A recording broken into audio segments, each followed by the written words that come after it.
ಬಗೆದಷ್ಟು ಬಯಲಾಗ್ತಾ ಇದೆ gold smuggling ಪ್ರಕರಣಕ್ಕೆ ಸಂಬಂಧಪಟ್ಟಂತೆ ಚಿನ್ನದ ದಂಧೆಯಲ್ಲಿ ನಟಿ ರನ್ಯಾ ರಾವ್ ಅರೆಸ್ಟ್ ಆಗಿದ್ದಾರೆ. ಅರೆಸ್ಟ್ ಆದ ಬಳಿಕ ತನಿಖೆ ಕೂಡ ಚುರುಕಾಗಿದೆ. ಈ ಸಂದರ್ಭದಲ್ಲಿ ಮೊಬೈಲ್ನ ರಹಸ್ಯ ಬಯಲಾಗಿದೆ. ರನ್ಯಾ ರಾವ್ ಮೊಬೈಲ್ ರಹಸ್ಯ ಬಯಲಾಗ್ತಾ ಇರುವಂಥದ್ದು. ಚಿನ್ನದ ದಂಧೆಯಲ್ಲಿ ನಟಿ ರನ್ಯಾ ರಾವ್ ಅರೆಸ್ಟ್ ಆಗಿದ್ದಾರೆ.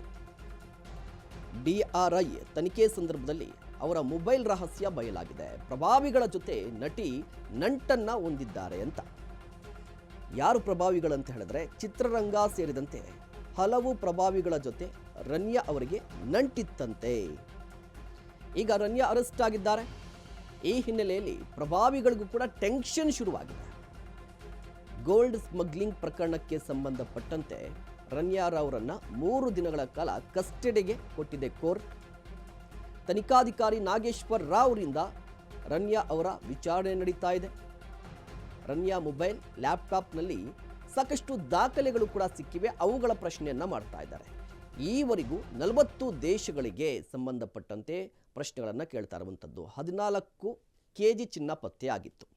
ರನ್ಯಾ ರಾವ್ ಅವರು ಅಕ್ರಮವಾಗಿ ಚಿನ್ನವನ್ನು ತೆಗೆದುಕೊಂಡು ಬರ್ತಾ ಇದ್ರು. ಅಧಿಕಾರಿಗಳು ಅವರನ್ನು ವಶಕ್ಕೆ ಪಡೆದುಕೊಂಡರು. ವಶಕ್ಕೆ ಪಡೆದ ನಂತರ ಕೋರ್ಟಿಗೆ ಹಾಜರುಪಡಿಸಿದ್ರು. ಈಗ ಕಸ್ಟಡಿಯಲ್ಲಿದ್ದಾರೆ. ನಾಗೇಶ್ವರ್ ಅವರು ತನಿಖಾಧಿಕಾರಿ ತನಿಖೆಯನ್ನು ನಡೆಸುವಂತಹ ಸಂದರ್ಭದಲ್ಲಿ ಲ್ಯಾಪ್ಟಾಪನ್ನು ವಶಕ್ಕೆ ಪಡೆದುಕೊಂಡಿದ್ದಾರೆ, ಮೊಬೈಲನ್ನು ವಶಕ್ಕೆ ಪಡೆದುಕೊಂಡಿದ್ದಾರೆ. ಈಗ ಅದರಲ್ಲಿರುವಂಥ ಒಂದಿಷ್ಟು ಡಾಕ್ಯುಮೆಂಟ್ಗೆ ಸಂಬಂಧಪಟ್ಟಂತೆ ಪ್ರಶ್ನೆಗಳನ್ನು ಕೇಳ್ತಾ ಇದ್ದಾರಂತೆ. ಈ ಡಾಕ್ಯುಮೆಂಟ್ ಪ್ರಶ್ನೆ ಯಾಕೆ ಅಂತ ಹೇಳಿದ್ರೆ, ರನ್ಯಾ ರಾವ್ ಅವರಿಗೆ ಚಿತ್ರರಂಗ ಸೇರಿದಂತೆ ಸಾಕಷ್ಟು ಪ್ರಭಾವಿಗಳ ನಂಟಿದೆ. ಸೊ ಅವ್ರಿಗೂ ಕೂಡ ಈಗ ಟೆನ್ಷನ್ ಶುರುವಾಗಿರುವಂಥದ್ದು. ಒಂದು ವೇಳೆ ಏನಾದರೂ ಪ್ರಭಾವಿಗಳ ನಂಟಿದ್ದರೆ, ಅವರ ಪಾತ್ರವೇನಾದರೂ ಇದ್ದರೆ ರನ್ಯಾ ರಾವ್ ಅವರಂತೆಯೇ ಅರೆಸ್ಟ್ ಆಗುವ ಸಾಧ್ಯತೆ ಕೂಡ ಇದೆ. ಈ ಬಗ್ಗೆ ಇನ್ನಷ್ಟು ಮಾಹಿತಿಯನ್ನು ಪಡೆಯೋಣ. ನಮ್ಮ ಪ್ರತಿನಿಧಿ ಅಜಯ್ ದೂರವಾಣಿ ಸಂಪರ್ಕದಲ್ಲಿದ್ದಾರೆ. ಅಜಯ್, ಮುಖ್ಯವಾಗಿ ರನ್ಯಾ ರಾವ್ ಪ್ರಕರಣಕ್ಕೆ ಸಂಬಂಧಪಟ್ಟಂತೆ ಈಗಾಗಲೇ ಕಸ್ಟಡಿಯಲ್ಲಿ ಇದ್ದಾರೆ. ವಿಚಾರಣೆ ಸಂದರ್ಭದಲ್ಲಿ ಯಾವೆಲ್ಲ ಅಂಶಗಳು ಬೆಳಕಿಗೆ ಬರ್ತಾ ಇದೆ ಮತ್ತು ಪ್ರಭಾವಿಗಳ ಪಾತ್ರ ಕೂಡ ಇದೆಯಾ ಅಥವಾ ಅವ್ರಿಗೆ ಯಾಕೆ ಟೆನ್ಷನ್ ಶುರುವಾಗಿದೆ ಅಂತ?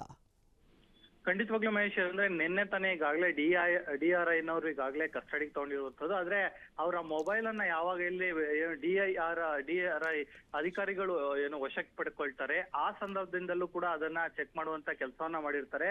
ಆಗ ಅಲ್ಲಿ ಈಗ ಫಿಲ್ಮ್ ಇಂಡಸ್ಟ್ರಿಯಲ್ಲಿ ಇರುವಂತಹ ಕೆಲವರು ಈಗ ಈ ಒಂದು ವಿಚಾರದಲ್ಲೂ ಕೂಡ ಭಾಗಿಯಾಗಿರುವಂತಹ ಶಂಕೆ ಈಗಾಗಲೇ ಅವರಿಗೆ ವ್ಯಕ್ತವಾಗಿರುವಂತದ್ದು. ಸೊ ಹೀಗಾಗಿ ಆ ಒಂದು ಆಂಗಲ್ ನಲ್ಲೂ ಕೂಡ ಈಗಾಗಲೇ ಪರಿಶೀಲನೆ ಸಹ ಅಧಿಕಾರಿಗಳು ಮುಂದುವರಿಸಿರುವಂತದ್ದು. ಅಂದ್ರೆ ಯಾರ್ಯಾರಿಗೆ ಯಾವ ರೀತಿಯಾಗಿ ಕಾಲ್ಸ್ ಹೋಗಿದೆ, ಅಂದ್ರೆ ಇಲ್ಲಿ ವಾಟ್ಸ್ಆಪ್ ಕಾಲ್ಸ್ ಹೋದ್ರೆ ಅದು ರಿಟ್ರೀವ್ ಮಾಡೋದು ಸಾಕಷ್ಟು ಕಷ್ಟ ಆಗತ್ತೆ.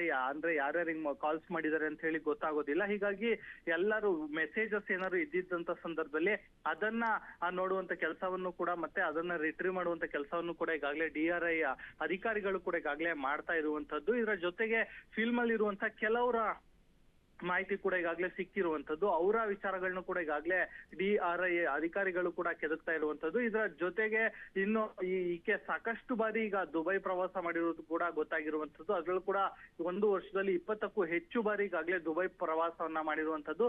ಪ್ರತಿ ಬಾರಿ ಪ್ರವಾಸ ಮಾಡಿದಂತ ಸಂದರ್ಭದಲ್ಲಿ ಸಿಕ್ಕಿರುವಂತಹ ಏನು ವಿಚಾರಗಳನ್ನು ಕೂಡ ಇಟ್ಕೊಂಡು ಈಗಾಗಲೇ ಅಲ್ಲಿ ಯಾರನ್ನ ಮೀಟ್ ಮಾಡಕ್ ಹೋಗಿದ್ರು, ಮತ್ತೆ ಆ ಎಲ್ಲ ವಿಚಾರಗಳನ್ನು ಕೂಡ ಈಗಾಗಲೇ ಕ್ವಶನ್ಸ್ ಕೂಡ ರೆಡಿ ಮಾಡ್ಕೊಂಡಿದ್ದಾರೆ. ಅದನ್ನ ಈಗಾಗಲೇ ಈ ಒಂದು 3 ದಿನಗಳಲ್ಲೂ ಕೂಡ ರಮ್ಯಾ ರಾವ್ಗೆ ಕೇಳೋದಕ್ಕೂ ಕೂಡ DRI ಅಧಿಕಾರಿಗಳು ಕೂಡ ಈಗಾಗಲೇ ಮುಂದಾಗಿರುವಂತದ್ದು. ಇನ್ನು ಮುಂದಿನ ದಿನಗಳಲ್ಲಿ ಈ ರನ್ಯಾ ರಾವ್ ಜೊತೆಗೆ ಇನ್ನು ಸಾಕಷ್ಟು ಅಂಶಗಳು ಕೂಡ ಹೊರಗೆ ಬರುತ್ತೆ. ಇದರ ಜೊತೆಗೆ ನಟ ನಟಿಯರ ಹೆಸರು ಕೂಡ ಹೊರಗೆ ಬಂದು ಕೂಡ ಆಶ್ಚರ್ಯ ಪಡುವಂತಹದ್ದ ಸನ್ನಿವೇಶ ಏನು ಬರೋದಿಲ್ಲ. ಯಾಕಂದ್ರೆ ಸಾಕಷ್ಟು ಜನರು ಈಗಾಗಲೇ ಮಿಂಗಲ್ ಆಗಿದ್ದಾರೆ, ಮತ್ತೆ ರಾಜಕಾರಣಿಗಳು ಕೂಡ ಇದರಲ್ಲಿ ಇದ್ದಾರೆ ಅನ್ನೋ ಒಂದು ಮಾಹಿತಿ ಕೂಡ ಇರುವಂತದ್ದು. ಮಹೇಶ್, ಧನ್ಯವಾದ ಅಜಯ್ ತಮ್ಮೆಲ್ಲ ಮಾಹಿತಿಗಾಗಿ.